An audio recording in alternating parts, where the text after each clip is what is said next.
This episode of the podcast is brought to you by Branding Isolate. Hey, my fellow people of the plant, Kevin here, and I want to give a quick shout out to Elena Praskovsky and the rest of the Branding Isolate team. I recently hired the branding agency to update my existing website, and I can tell you they knocked it out of the park. The process was seamless, and Elena was there along the way to help walk me through what content was needed on my end so that she could build the best website experience for my users. As a serial entrepreneur, I can tell you that website development has always been a challenge for me, but not with Branding Isolate. Elena and the team have over 2 decades of experience in design, branding, and website development. They make sure that your CBD or wellness brand sells, connects, and succeeds, and that's exactly what my website is doing. Check it out if you don't believe me at cannabinoid-connect.com. So if you're looking to build the best website experience for your customers, you need to get in touch with the team at Branding Isolate. Give them a call today at 832-379-8978 or visit their website at brandingisolate.com. Branding Isolate, the branding agency that handcrafts brands that sell, connect, and succeed. Hello, my fellow people of the plant. Thanks for tuning in to another episode of the Cannabinoid Connect podcast, your favorite podcast that includes industry-facing conversations with the industry's leading experts that aim to educate and inform the public regarding the plant's endless benefits. My guest today is FL Morris. She's the board president at South Central Hemp Cooperative in Wisconsin. What's up, FL? Thanks for making time for me and my audience today. Hey, Kevin. Good to meet you. Good to meet you as well. Really excited to be talking with you today about a number of different topics. But I mean, you're out of Wisconsin, is that right? Yep, I'm located in South Central Wisconsin, so I'm about an hour south of Madison and 20 minutes or so north of the Illinois border. Got you. Okay. I asked because I think you might be the first guest on from Wisconsin representing the hemp market. So really excited to be talking with you about of course, South Central Wisconsin Hemp Cooperative, but as well as what's happening overall within the state of Wisconsin as it relates to hemp. Mm-hmm. Yeah. Awesome. Well, let's start with this, FL. So I know when we initially were introduced, we talked on the phone briefly, and you talked about your journey kind of in the cannabis space, specifically hemp, and you talked about this transition from first kind of using THC and then transitioning to CBD because it's just a better fit for you, right? And we've talked about this topic specifically with Len May recently, where we know that our unique genotypes match certain cannabinoid ratios, terpene profiles, because we're all biologically different, right?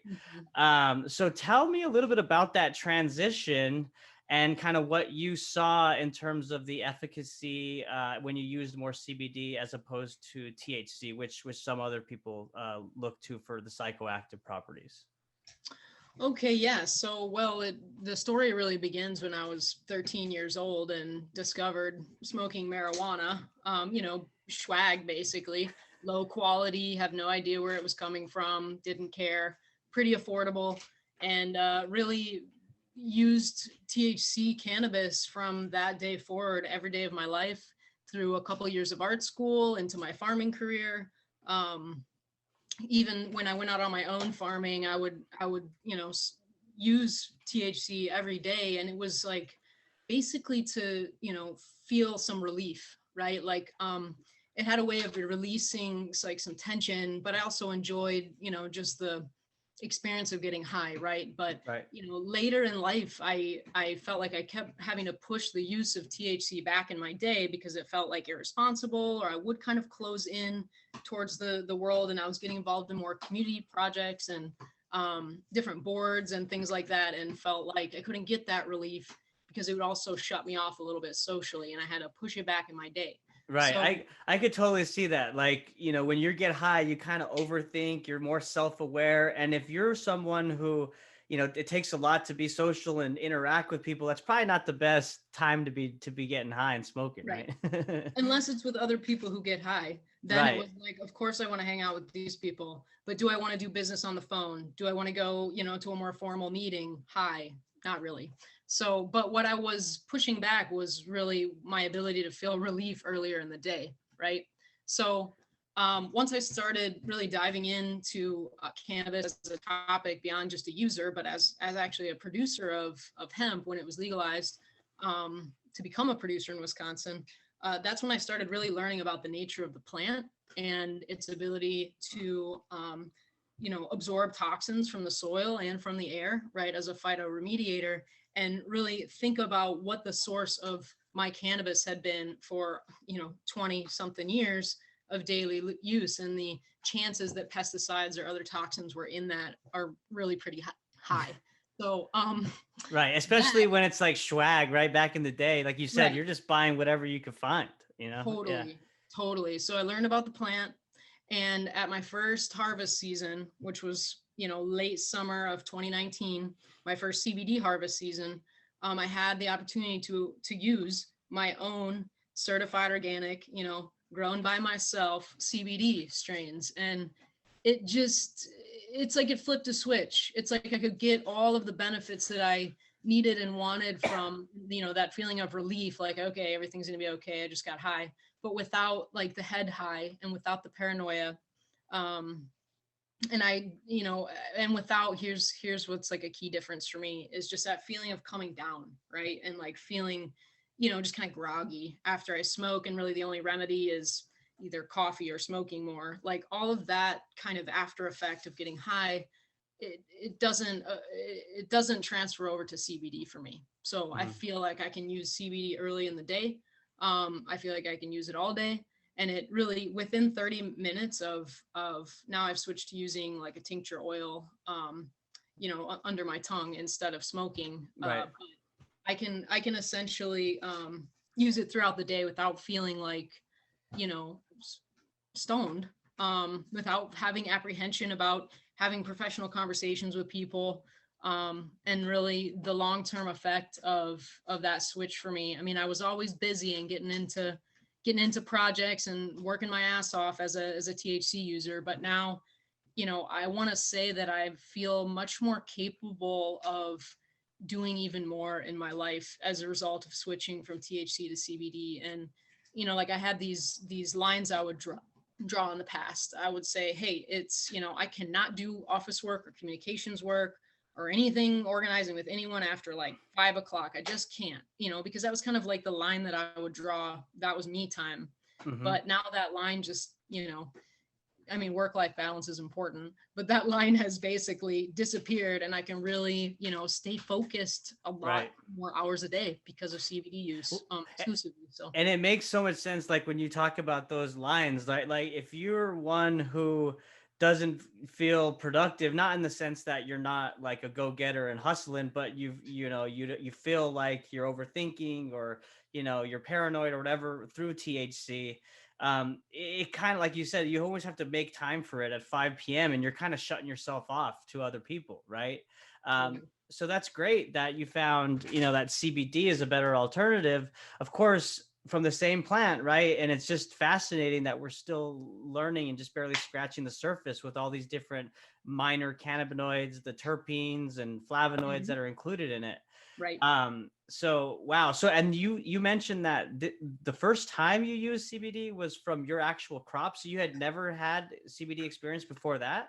Well, actually, that's not true. I had done a little bit of like market research of my own and had tried one product that was available in Wisconsin, and it was like $100 for 1,000 milligrams. So, to get just a mail order, it wasn't certified organic. And I wasn't, because of the price, really, I wasn't just going to use it at the same quantity that I'm able to use something that I grow myself, right? So I don't feel Right. like it was a good experimentation period. I didn't really get to know CBD until I had the privilege of, a lot of access to it, right? I mean, Right. unlimited access, and I'm not paying, I mean, that's out of my own labor and expense to grow, right? Right. So, And you're not alone, right? When you're first kind of entering this market, there's so many brands, and I mean, quite frankly, a lot of snake oil out there, right? To where you don't really know what you're getting and what you're buying and what's in it, if there's pesticides, mycotoxins, if it was grown organically.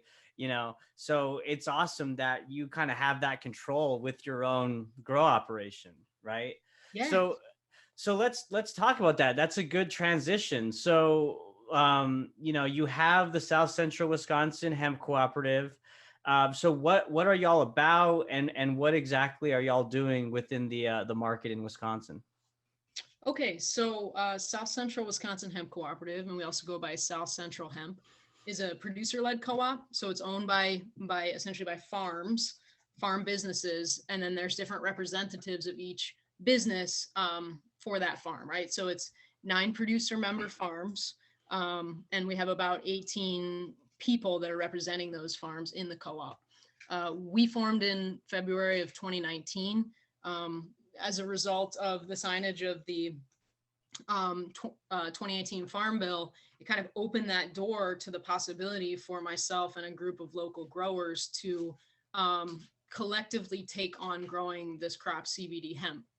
Another really important value that we all had in common was growing USDA certified organic hemp, right? Not just growing organically, but And actually growing with certification. and let's talk about the difference between that, right? Because you hear about organic, a lot of people throw that term out there. It's organically grown, but what's the difference between organic, quote unquote, and USDA certified organic?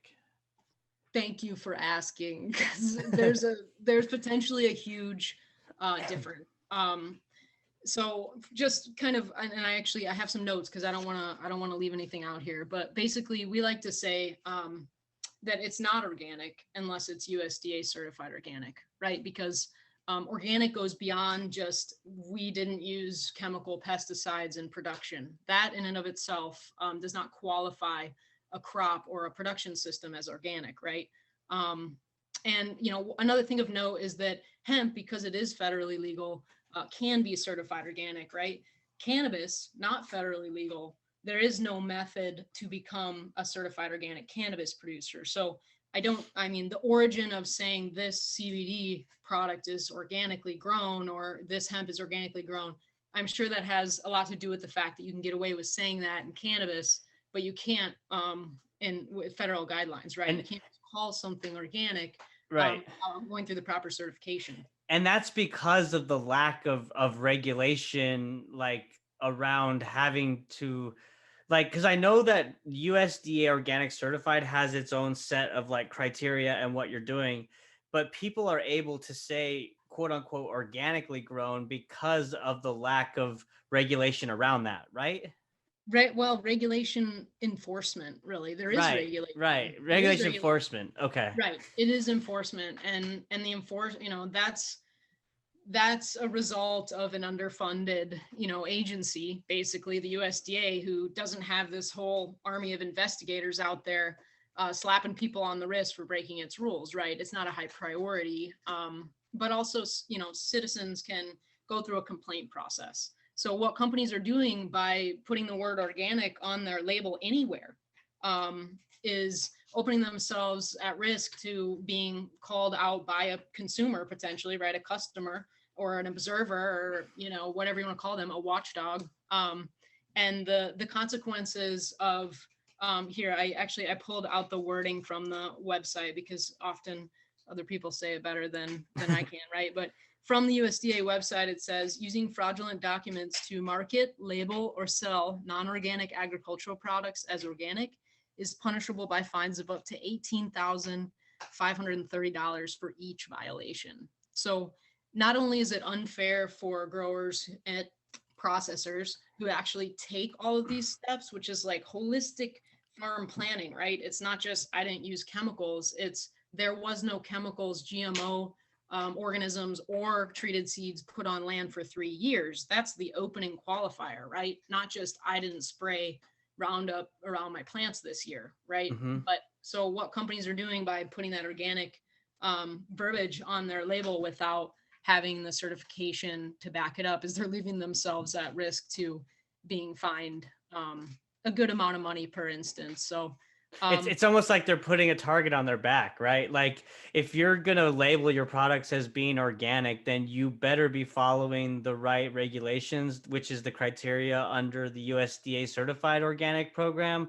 right. Because if not, then like you said, if somebody comes in and starts to sniff around, then you're falsifying what you're saying, you're claiming is the product and how it was grown.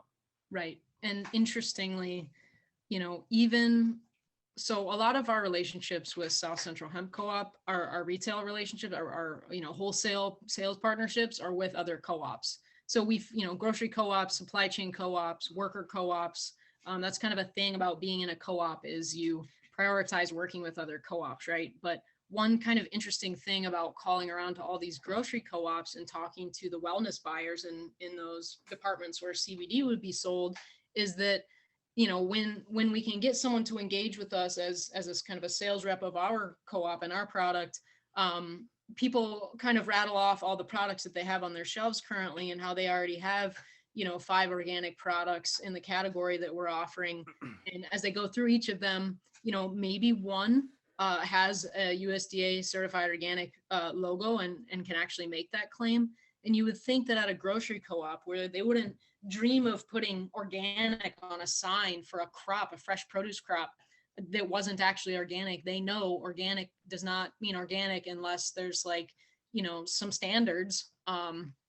Yet they're doing it on the shelves of their wellness, department around the CBD products because that's like the connection hasn't been made that, these products come from a plant, a crop. And Right.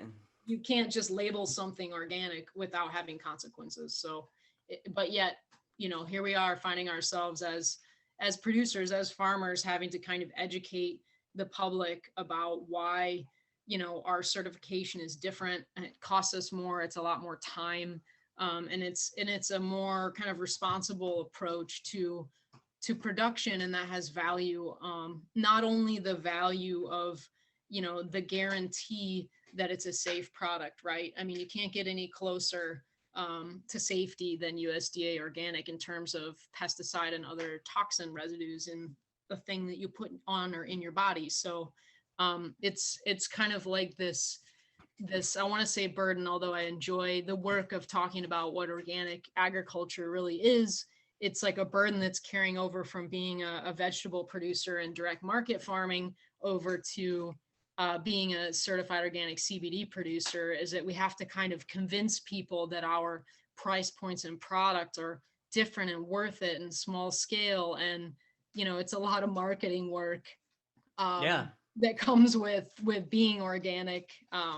And it sucks. It sucks because, and this has been echoed on this podcast before, where you've got hemp cultivators that are doing the right thing. They are following, those guidelines to be USDA organically certified.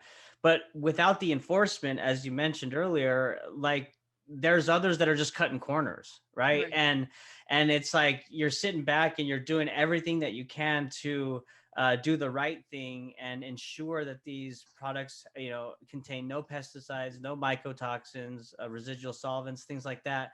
And yet it's just hard because you've got an added challenge of going to these CBD shops and saying, look, you're probably what you're carrying isn't organically certified and mine is. And, my price point may be higher, but that's what you're paying for. And that's what it costs. Right. I mean, right. But do customers, current CBD customers, or, do they value that enough to pay a difference in price? We know consumers of organic produce do.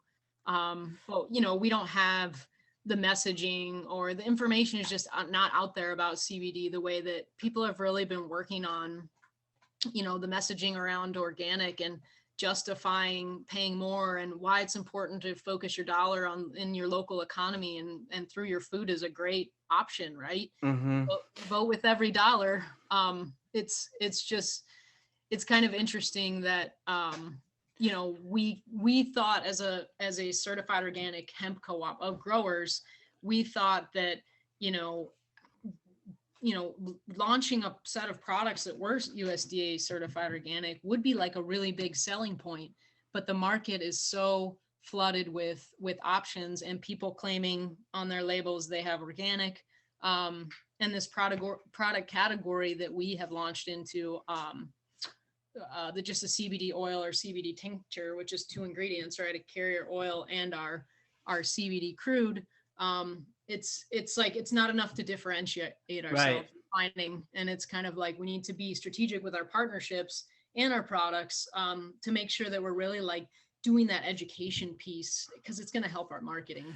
Yeah, I mean, education is huge, and I'm a big proponent of education in all aspects of this industry because, I mean, there's just so much work that needs to be done, and no fault to anybody, just because of the prohibition that's been in place for so many years, right? We're kind of playing catch up, but Yep. you talk about consumer education, that's important, and then you mentioned earlier about how like the USDA is underfunded, which is probably true and whatnot, but the lack of enforcement for these regulations is kind of opening up the floodgates, right, for bad operators and people to come in to not do the right thing, it seems like. So Mhm. like, you know do you think that the reason that there is no enforcement is because of that federal one scheduling of marijuana, and the USDA and other entities in the government kind of just see hemp and cannabis or marijuana as the same thing, or like I what's I don't think that's necessarily the truth. I think that what happened with the signing, the moment the Farm Bill was signed, was it did open this super awkward situation where, boom, tomorrow it's legal to be, possessing, producing, and marketing, hemp with this specific definition of 0.3% THC or less, right? That just opened the door. And we know that it, for us on the market side, right, and production side, but we know that when the government makes a decision and it's a policy change, that's a reversal from a past policy change, the regulations and policies and procedures that kind of support that decision take years. All the education of law enforcement, like 2019 being in Wisconsin in 2019 and being interested in hemp was, just it it was a unique year in life, right? Because there was hemp events that were being called, by the Department of Ag or UW Extension or private companies, educational events to try to educate folks about, including law enforcement, public officials, farmers, bankers, lawyers, everyone trying to get an idea of what this change was going to mean to them, financial institutions, right? It was really slow to catch up, all these folks about the industry. And when you said a hemp event in Wisconsin in 2019, hundreds of people would show up, all kinds of people, total bridge builder. I talked to people I would never talk to outside of these different events that were educational events that were cropping up around the state, because farmers were showing up, because they needed access to a more profitable crop. There are farmers out there running thousands of acres that don't actually want government subsidies, right? They just want to grow something that pays their bills to do it, and utilizes the skills and resources they already had. So CBD was going to be that miracle, crop. And ultimately, there was so much confusion with, law enforcement and like I mentioned, all the different groups needed an education that I just think it's been slow to catch up. And we're just starting to feel some wiggle room, some attention that we need as producers and marketers, around, financial institutions, for example. Credit unions still won't touch hemp companies, right? Well, credit unions are formed as co-ops. We're a co-op. We should be at a credit union. They understand us better, but instead we're at a local bank, right? So, that's just one example of how the decision was instant, but the catch up is years long. right? And that, I mean, that's typical government, right? I mean, anything that the government's going to roll out on a national scale, I would imagine, like they're not going to be proactive in their communication strategy and education strategy. We've just seen that kind of play out throughout history. Totally. And it's good that there's co-ops like y'all's and other organizations within the state that are working together to educate these farmers, because I mean, as you're aware, like this problem in Wisconsin has happened in a multiple states, right? Mhm. That where hemp's now legal. These farmers have lost out and worked so hard on their first harvest, because they didn't have contracts in place, or they're getting underbid, right? Because other products have contain, like we talked about, pesticides and other things that are just lower quality. Mm-hmm. So, I mean, I agree with you. It's education's important. Um, but it's like you see it on the FDA like side as well when it comes to CBD products and messaging, right? Like cannabis operators, hemp operators can't even run ads on Facebook and whatnot Right. because I think still they see hemp that they can't delineate between hemp and marijuana because, and you even said it. I mean, it's even law enforcement can't it's hard for them to understand the difference, right? That one Right. has a low amount of THC and the others don't. So like, in addition to education, what else do you think that we could do to really move the needle here and advance this industry forward? Well, funny you ask. So I'm pretty heavily involved with Wisconsin Farmers Union. So that's like basically a state chapter of the National Farmers Union. And one of the things that we do as farmers and members is create policy that then we have paid lobbyists to lobby our state legislature and connect with the national organization to lobby our government, right? As farmers, specifically progressive farmers who care about the environment and you know, a just society, right? Working towards it. So Mm-hmm. um, our co-op has been leading the hemp policy asks of Wisconsin Farmers Union since hemp was legalized in 2018, right? At the end of 2018. So, you know, when I think about what could make this better for everyone, starting well with my main priority being people interested in growing, right? Farmers, and making sure that we don't get pinched out to make pennies on the dollar like every other commodity crop. So through our Wisconsin Farmers Union hemp policy efforts, you know, if I could pick one thing that would really loosen up the industry from a farming perspective in terms of regulation, it would be let's raise that THC threshold from 0.3 to 1.0. Okay, because Oh, now that would make everyone's life easier, wouldn't it? it would. And you know what, so we investigated a bit, you know, where did 0.3% come from? You know, that was my question too. So because of Farmers Union, we get you know, attention, I want to say, from uh, legislators aides, or even elected representatives, like local representatives will come to our events and whatnot, and have been connected to our co-op because we've needed advocacy for them in terms of working with our Department of Ag and the compliance testing. So through a relationship with Mark Pocan's aide, our U.S. representative, Mark Pocan, we found out that the 0.3% threshold was something of the past that was used on an international market to basically keep THC out of fiber and grain trading. So that was a line that was drawn as a result of that international trade. And now here we are, they just snapped to it because it was the only thing they had. It is not science-based. We Right. all know that you cannot get high or from having anything, even multiple full percentages of THC is not gonna impair you if that's what the biggest fear is about. I'm not even sure what the big fear is, but So I want to clarify just for the audience. So you're saying that this is very interesting. So that the 0.3 threshold for a hemp derived plant was initially from an international or no, you said trade for fiber cultivation trade agreement because they didn't want any THC cannabinoids in the fiber crop. fiber and grain, Fiber correct? and grain. Yeah, Wow. yeah. So here we are, we have to snap to this 0.3% through our co-op growing multiple strains now for 2 years. We've grown a total of 8 different strains on 9 different farms, right? Different combinations at different farms. So basically we've had the testing results of all of those farms and all of those crops combined to be able to just kind of collect internal data. And, you know, we've had a few crops that have failed in terms of moving beyond that 0.3%, which in Wisconsin, interestingly, and I do give props to our Department of Ag for doing this way. In Wisconsin, you can receive a test result of up to 0.399999999 repeating.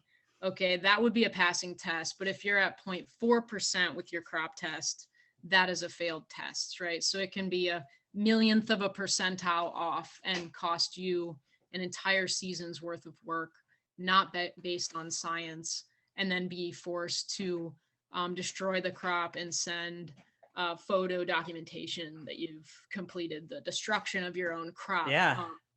So that's generous of the Department of Agriculture in Wisconsin. I mean, because I know in Texas, if you're, like you said, a percentage over, 0.3, it's done. Same thing. yeah, Get rid of the right. crop, so Yeah, we'll take these wins, right? I know, right? Well, and just the whole testing procedure itself in Wisconsin. I mean, I'm sure, I want to say, I wouldn't be surprised if it was a nightmare everywhere because it was new. And our Department of Ag is not an enforcement agency, right? Like they're scientists. It's the Department of Agriculture, Trade, and Consumer Protection. They're not used to having to ask someone to destroy their crop. Like, and come up with the capacity to even test the samples and send field personnel out to do those inspections. Like that first year of testing was a total nightmare. And through our co-op model, instead of, we were able to band together essentially and support each other.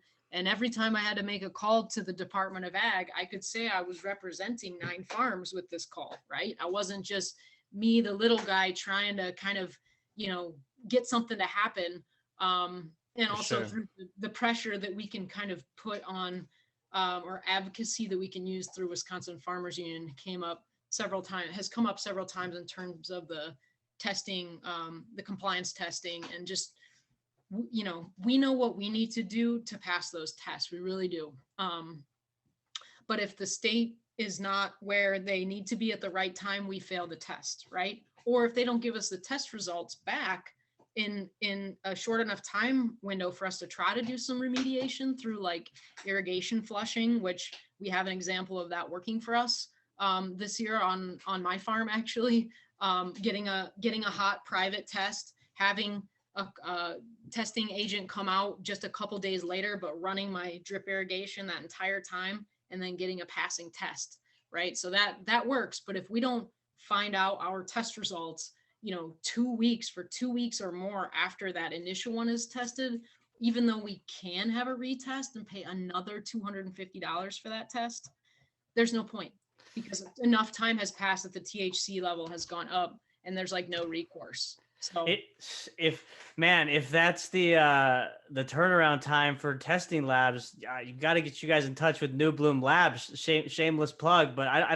know obviously they don't operate in Wisconsin, but they're now in Texas and Tennessee, and they have 1-day turnaround. And I mean, they kind of, that's kind of one of their value adds, is because, like what you're saying, if you're not getting your test result in time, you have that window. And if you don't make it, your crop could potentially go hot, which you lose everything. Right. So what I was referring to was the state's testing lab and their own compliance testing procedure, right? For us to get our fit for commerce certificates. So they use one lab in the state for all the samples. The first year, they didn't have regional agents like they did this year. They literally had people that would take from a stack of papers, have to come into the Madison office, which is as far as like 6 hours away from another place in Wisconsin, right? Right. Drive to collect that sample and drive back. And it was super costly for them. It was extremely inefficient. This year they switched, but that testing. That's why you said it was a nightmare. That's why you said it was, wow, that sounds crazy. One testing lab for the entire state that was government run the first year. Right. And there were hundreds of, I think there was 1,200 growers licenses issued in 2019. Don't quote me on that, but it was more than 1,000, and 800 something decided to grow. That number, I think, was stable again in 2020. But from what I've heard, again, this is anecdotally, this information is available on Wisconsin's Department of Ag website. But this year, the amount of registered hemp growers has plummeted by hundreds compared to the first 2 years that we were able to produce. And you already touched on why. We know why that is, right?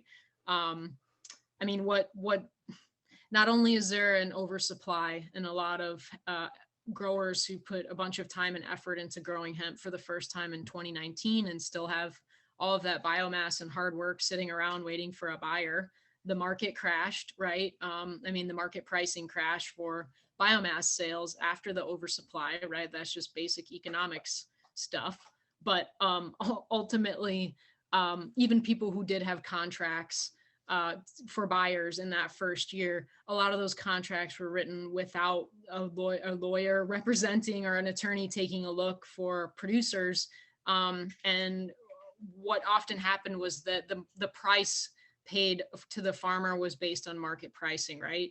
So when Oh they did their man. math in the early part of the season and they were looking at $3.50 per percentage point per pound on a crop that actually turns out it's really easy to grow in Wisconsin. It likes Wisconsin. We have ditchweed out here. We call it affectionately ditchweed, but we have landrace genetics left over from the fiber industry of Wisconsin from the 50s that have survived without any human intervention, not to mention the attempt of law enforcement to eradicate it, right? They actually have spent tons of dollars trying to get rid of ditchweed because it's naturally adapted in Wisconsin and has a THC concentration between 1% and 3%, right? Because it's had to protect itself. That's right. Right. Right. That's what THC THC does. does. Yeah. Yeah, yeah. So, So you're um, saying that there's just random, you call it ditchweed. So there's like literally just crops of yes, cannabis that grow along the right. ditch. And do they Yep. bud and are Um, Sort of, and smoking that will get you a headache. It's really not. It's not a medicinal combination of cannabinoids. I mean, right. maybe it is for somebody. I know people who make teas and stuff out of it and use it for, homestead scale livestock medicine. And there's all kinds of folks that would, from the past, that would allow their cattle to graze because it seemed to have positive effects for their herd health. Right. Just like stories from passed down to grandchildren that are now adults, those kinds of stories. But yeah, we have hemp growing everywhere in Wisconsin, which also, so it also brings in this possibility of pollen and if affecting our CBD production systems, and it very much has, right? You really, it's difficult to grow CBD hemp in Wisconsin without having your crop pollinated by those landrace varieties, by those leftover um, evolving fiber hemp strains. So that we thought would be a major threat in the beginning, right? We were paranoid about a lot in our first year of production, because we didn't know and we didn't have the institutional, support Right. to become educated, right? We knew more than our hemp and than our UW extension, our university extension agents Sure. did. Um, so basically, shoot, lost my train of thought Well, again. and so while you're thinking that, I want to talk to you about the history and of hemp in Wisconsin. Like I had Jim Higdon on, and we talked about the history in Kentucky, and you mentioned like Wisconsin dates back to the 1950s. Mhm. So, like, was hemp primarily grown for fiber back then? Was there cannabinoid extracts? Like, what were they doing with hemp in Wisconsin? So my understanding is that the primary crops are, we were number two in the nation, right behind Kentucky. I think there was even a period of a couple years, perhaps wartime years, that we were number one in production of fiber hemp. There is and has been some limited grain hemp grown both in our history and presently, but Wisconsin has a lot of microclimates that are far too moist in the fall to bring a seed crop off. We don't grow a lot of seed in Wisconsin outside of like corn seed operations, right? Because the reason that seed is grown in more arid areas of the US or North America or world is because of a dry harvest time period throughout the season, right? Because you don't want wet seeds to get stored, or you have to do a pretty expensive drying process using heat to dry seeds, which that happens all over this countryside too, because soybeans and corn are both dried down, right? But there, in terms of the history, we're a fiber producing state, and we're a leader in it. And it really, when I think about the potential of this crop as it relates to larger scale producers, so CBD, we've all kind of figured out this is not a large scale crop. a little bit, a few plants, a few hundred plants, let's say, create a lot of doses of CBD, right? We Mm-hmm. don't need 500-acre grows, but yet people grow corn out here, and a 500-acre grow is considered a medium-sized grow operation, right? For that crop. So, when I think about what the potential of fiber hemp is for our Wisconsin farmers in a large land base, and knowing that fiber hemp, so in Canada, where they've been growing, hemp and grain, or fiber and grain hemp for 25 years, there's exactly 20 registered pesticides for hemp in Canada. Okay, in the States here, there are thousands of registered pesticides for corn. So, corn is heavily subsidized in Wisconsin, and no farmer could make $1 on any of their time or work for growing any commodity crop in this state without government subsidies, right? It's a yucky situation. Mm-hmm. It doesn't. That's the big irony is how socialized our agriculture is, right? And then yet a lot of farmers vote against socialism, but it's like they're only staying afloat because of government subsidies, right? There's some awareness of that. Folks would love to grow a crop that brought fair profits in for their work. They have the land base. What could they grow? They could grow fiber hemp, right? It's a crop that gets mechanically cultivated a couple times. Already mentioned, doesn't need pesticides, some mass amounts of pesticides to grow it. The phytoremediator like nature of it means that toxins are in land now from other types of farming, right? From conventional row crop Mm-hmm. production could actually be absorbed out of the ground by fiber hemp and then sold into markets where that toxicity can either be extracted or just enclosed or turn into hempcrete or whatever. So, the possibility of a large organic land base, a profitable crop for farmers. And I know the interest is there because, no disrespect to my conventional farming neighbors, but you got to speak the language of those folks. If you want them to stop polluting our water and air that we all breathe here and drink, you kind of have to offer them a profitable alternative to what they're doing. So in fiber hemp, I do feel like that's the miracle crop because, and how do we do it? We build co-ops, we stack them up and down the supply chain so we can actually talk to each other. And what we need is product innovation, right? In manufacturing facilities and a supply chain to connect, like a distribution, system to connect it all. Well, And and like, to add to that, I mean the infrastructure, right? I mean that's I that's so totally, yeah, I totally agree with you with like how fascinated I am with industrial hemp and like all the endless applications for what you can make out of the plant or yeah, the fiber, right? it's like But 50,000 things. right, but until like I feel like the main meat, like the key ingredient that's missing right now is the infrastructure, meaning like the processing plants that decorticate the fiber from the herd, Yes. right? Right. And that's millions, hundreds of Yeah. millions of dollars in investment. And so Right. it's just a matter of someone pulling the trigger because you're right. I mean, once the infrastructure is there, that's where these co-ops come in, everyone's talking, you got the supply chain, you've got innovation when it comes to products, and that'll bring down the costs of hemp clothing, hemp, because hemp products right now are very expensive, Yeah. primarily due to the fact that there's a lack of infrastructure in place. Right. Exactly. And we've heard from, companies like Patagonia who have a hemp line of clothing that they would love to get product from North America or the US, but those supply chains don't exist, right? Because something kind of cool and unique about being a fiber hemp producer that's a little different from being a corn producer is that the way that we would plant our crop, like the spacing between plants, is important depending on the market, right? Because we know about fiber hemp, it has the bast, which is the fibrous, the long strands, right? And then the hurd, the pulp inside. And those are Hmm. really two separate product categories. When you plant fiber hemp very close together, you get more strands because the plants are more spindly and there's more of them. When you plant them far apart, you get like tree trunks, and that's where you get more of the hurd.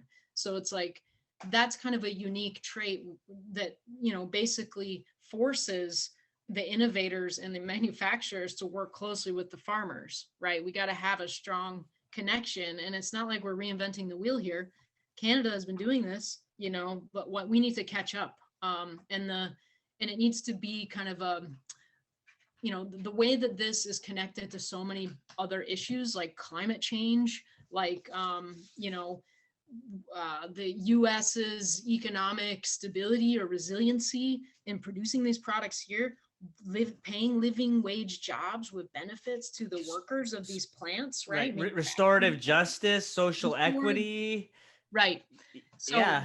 it's connected to so many good things, but why haven't the investors sunk the money in it? Why aren't these projects coming up everywhere? I want to say it's partially due to the stock market, right? Because like, why would you invest in business when you can invest in the stock market and, just watch your dollars grow that way? It's like a lot of work to invest in a new industry, right? It's a I lot of think money. it's the Schedule 1. I mean, and the reason I say that is because this is why. Because like the big banks, like if you look at it from the financial standpoint, like the institutional investors, the big private banks, they're not stupid. They know how much money cannabis will generate when it comes to pharmaceutical, recreation, or adult use, and even the future of industrial hemp, right?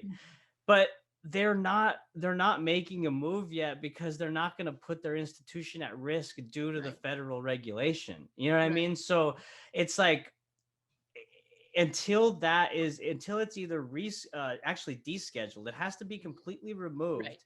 You Totally. know, and I think that we're going to start to see some goodness because I'm hearing rumors of like this month, Senate Majority Leader Chuck Schumer and Booker, they're going to put in place or put forward safe banking.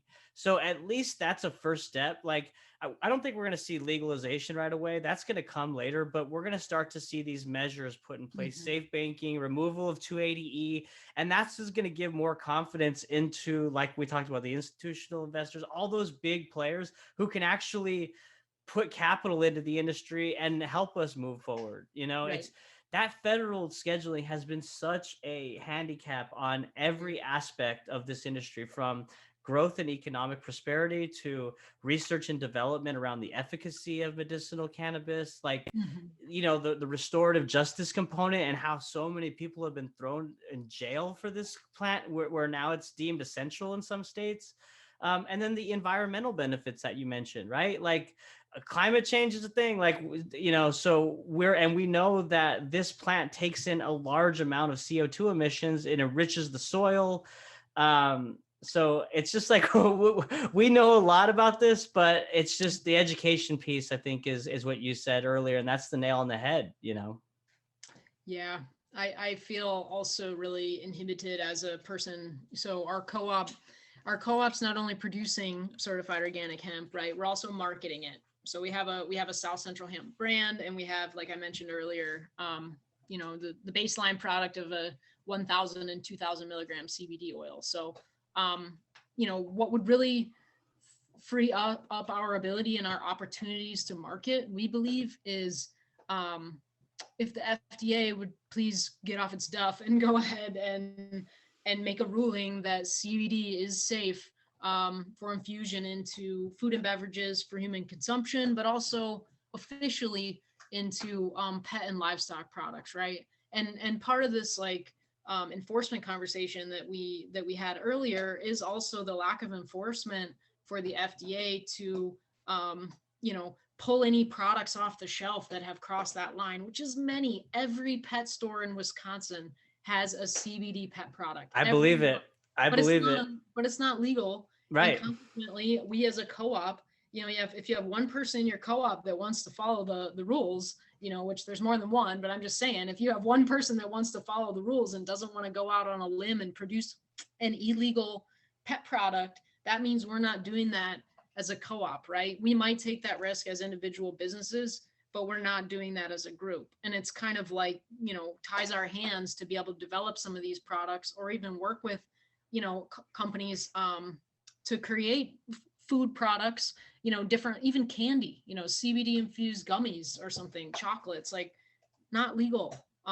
Is But there a yet, way is there a way that the co-ops could, like, I don't want to say go after these bad actors, but like is there a way where y'all could actually source the products from the shelves and like strengths are in numbers, right? And like literally go to these CBD shops, test these products and be like, look, here's what they're claiming and here's what's really in it. Like, would that be something that could help Yeah. potentially or not? Yeah, so that's one of those things along with education. So that would, I would think, fall in the kind of consumer protection category, right? Like having authentic products that are actually not only safe but even contain the amount of CBD they say they do. Right. Because when there's one product out there, which we know there are more than one, that puts a CBD product out that's just olive oil or just hemp seed oil or has 10 milligrams of CBD when it says it has 1,000, that hurts the rest of us, right? Because one consumer tries it and is like, doesn't work for me, right? So that 100%. hurts all of us. Yep. Um, They breed detractors at that point, and it's like you're hurting the industry overall, and you're actually hurting your neighbor because they may find relief in CBD. You know. right, right. And there maybe, so what I was going to say though, got my thought back, that happens to me, is, the consumer protection aspect, ability to kind of communicate what, kind of social equity is behind a business or what demographics are behind a business, and just general education, consumer education, produce like plant education. Like these are things that I feel would make excellent missions of a nonprofit who is not marketing a hemp product, right? Who really doesn't have any skin in the game outside of like a love for the industry and an interest in supporting it in this nonprofit way, right? So the education piece, I've imagined with some other folks who are interested in this general idea of like a nonprofit taking some of this on is, yeah, what if products were rated with a rating system, right? For all of these different measures that I just answered, like one thing that I back in 2019 when CBD was just really starting to fill up shelves, and of course that would be more than a year before our co-op would have a chance to create a product. One thing I was asking business owners was, do you have, I just go through a list of questions. Do you have any products, that are manufactured or grown in Wisconsin? At the time, it was no, for kind of obvious reasons. But all these established CBD companies just descended upon Wisconsin, making our work, even more challenging. But so I would ask them, grown in Wisconsin? No. Certified organic? What's that? Or no. Any companies owned by women? Any hemp companies? No.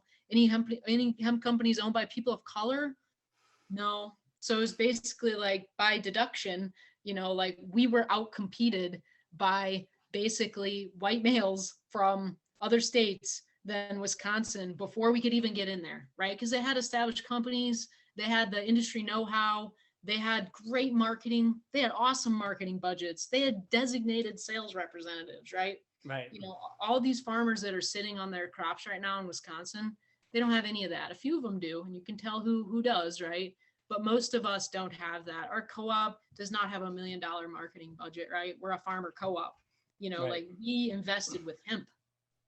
That was our investment, and that's how we would like to get paid fairly for our work. And one cool thing too about being involved in kind of not manufacturing ourselves, but facilitating the manufacturing of CBD products and growing is that we know what it costs to make this product. We really do, because we're doing it, right? We know how affordable it could be. And as I learn more about marketing and pricing strategies, and why are we still seeing $100 price tags on 1,000 milligram non-organic CBD products still happening here in Wisconsin? There's also a local company that does have a pretty sweet marketing setup and is obviously well funded, that's selling 3,000 milligrams of organic hemp for $40. Wow. So, and they're vertically integrated, right? So they have, each piece of that industry they own. Right. So, we know the prices are going to go down, right? And they're gonna settle. We'll work through the 2019 inventory eventually. I know it's not just Wisconsin's problem, but ultimately it's gonna be a real game of strategy to try to cut into the market that just kind of formed around us while we were still trying to get our druthers about us, so to speak, right? And Right. we would love nothing more to expand our co-op and bring all these growers in that just have little grow operations, that have biomass sitting around that just want to grow like less than 1,000 plants, that care about organic certification, that care about, affordable access of this product to their community. We would love to bring them in and create co-op members out of them, and have had tons of inquiries. But at this point, it's like we're facing that same oversupply and marketing challenge that everyone else is, whether you're a single farmer who's trying to do your own product, or an established company that their product is just dropping because there's so much competition, right? Their sales are dropping. It's an uphill battle, but Right. our structure's in place. And I would encourage any other producers or even retailers, out there to kind of look at the co-op model and see how it can serve them. Chances are, as just a starting point, if you Google search the 7 internationally recognized cooperative principles and they speak to you, then you might belong in a co-op, and it might really be able to serve the issues because of what you said, like, power in numbers, right? Like being able to say, using the model to kind of create democratic decision making, having special opportunities for investment. There are lending co-ops out there that will lend to startup co-ops. They don't take any personal guarantees. They see you as a business. You don't need to be in business for 10 years. You don't need to throw $1 million extra into the pot as a match, right? They will lend to you if you have a good co-op idea and your structures in place. Like there are special opportunities for co-ops, not to mention the doors that they open to work with other co-ops, because everyone has kind of gathered around these principles. And that's kind of your starting base. And one of them is transparency, right? Just like, we don't have to play games. Like, what is this? How would a negotiation look different when people have already kind of committed to being transparent and communication? That really changes kind of the culture of the relationships. Right. And I feel like from experience, that's, the narrative that I hear, it does not communicate that in the hemp industry, right? The people can be very cutthroat with one another in the industry, and a different kind of culture is kind of formed, but it's certainly not too late to do more collaborating. And I know there's plenty of organizations, representing all different types of the industry that have all gotten on board with pressuring the USDA, for example, to change its interim rule. Like that was huge. And that was a lot of voices saying, this makes no sense. Please do not do it this way. Many of which were coordinated. So I'm not saying that there's no coordination in the industry. I just, as someone involved in a co-op and working with a lot of other co-ops, if you feel like you're the little guy and you're getting pressed, you don't have to do it alone. Right. There are structures and methods too. I mean, something else I wanted to mention about co-ops is that, this is like an opportunity to own a business without any capital, right? I mentioned the special lending opportunities. You can become a co-op owner potentially with very little investment. You don't need additional credentials or formal education to be a co-op owner. And also, like, just the structure itself really does promote that social equity and economic equity, because it gives everyone a voice, because fair pay is a must. And these other reasons I mentioned, right, that they're the on-ramp to being a co-op owner and owning your business is a lot more shallow when you're talking about a cooperative structure. Right. So I think I totally agree. There is strength in numbers, and because it's the wild, wild west right now, it's a good thing to band together with people who have the same mindset and the same central mission, right? And that is just passion for the plant and making sure that more people have access to it, right? And making sure that, of course, it's grown organically and the right way, so that it's not harmful. And so I really love what y'all are doing. And I really have enjoyed our conversation today, FL. Where can people find y'all's website and social media if they want to learn more? Sure. So our website is southcentralhemp.coop. So they can jump onto that and that'll take them to the social media. We have an Instagram and a Facebook account. So if folks head to our website, they can kind of read about all of our farmers there, our farm stories. We have information about our products and the co-op model, and our partnerships, and again, the transparency. We're not hiding anything. We're real faces, of growers with stories, and we're trying to build something that we also now recognize is not going to be an instant payout, right? We're going to be working at this for years and building something for years that we hope um, brings some opportunity at not only diversifying who is in hemp and who profits from hemp, but also diversifying what crops are profitable on small farms, so we can stay on our small farms, right? Because a lot of folks are being driven off, and corporations are taking over those land bases, and the houses are becoming vacant, and the small towns are gutted. We really believe that this crop has the potential to do everything that everyone says, as long as there's collaboration and fairness in building the industry. Right. Collaboration, fairness, transparency, strength in numbers, kind of, is the central theme around today's episode. And you're right. I think the dust will settle, and but we just got to keep fighting the good fight, especially FL with what you and South Central Hemp is doing, the cooperative there. So keep fighting the good fight, and hopefully in a couple of months from now, or even a year, we'll have a different discussion and things will be more regulated and enforced. Wouldn't that be nice? I'm looking forward to it. You and me both. Well, thank you so much again, and thank you all for listening. Bye.